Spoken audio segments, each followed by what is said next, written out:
یہ کہانی ایک لڑکی اور جن کے درمیان پیش آنے والے ایک حیرت انگیز واقعے پر مبنی ہے جو دیہاتی ماحول میں پیش آیا۔ کہانی جن اور لڑکی۔ ایک دور دراز گاؤں میں ایک لڑکی رہتی تھی جس کا نام عائشہ تھا۔ عائشہ اپنی خوبصورتی اور شرافت کے لیے پورے گاؤں میں مشہور تھی۔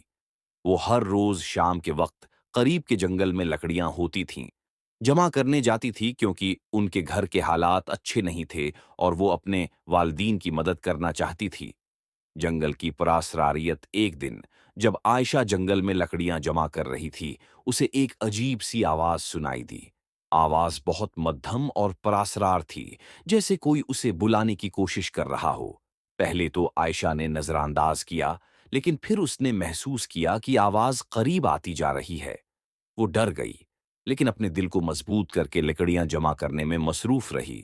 جن سے ملاقات جب عائشہ واپس ہوئی تو وہ اپنے گھر واپس آئی۔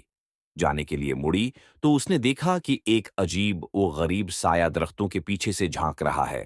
سایہ آہستہ آہستہ اس کے قریب آیا اور ایک شکل میں تبدیل ہو گیا۔ یہ ایک جن تھا۔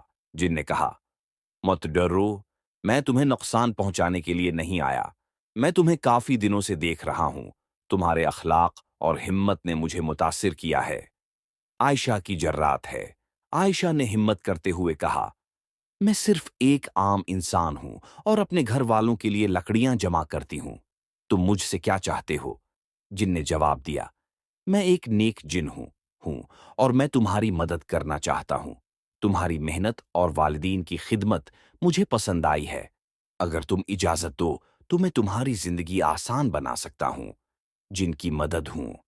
عائشہ نے پہلے انکار کیا کیونکہ وہ اپنے زور بازو پر یقین رکھتی تھی، لیکن جن کے اسرار پر اس نے اجازت دے دی۔ جن نے عائشہ کے گھر کے قریب ایک جادوئی درخت اگا دیا جو ہر روز سونے کی ایک چھوٹی سی گٹھری دیتا تھا۔ اس کی مدد سے عائشہ کے گھر والے خوشحال ہو گئے اور گاؤں کے لوگوں کو کبھی پتہ نہ چلا کہ یہ سب کیسے ہوا۔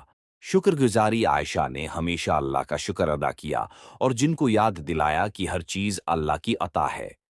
جن نے بھی عائشہ سے کہا کہ اس کی نیکی اور ایمان نے ہی اسے یہ موقع دیا ہے۔ سبق یہ کہانی ہمیں سکھاتی ہے کہ نیکی اور محنت کا صلہ ہمیشہ ملتا ہے، چاہے وہ انسان کے ذریعے ہو یا کسی اور ذریعے سے۔ اللہ تعالی کی ذات ہر حال میں انسان کی مدد کے لیے کافی ہے۔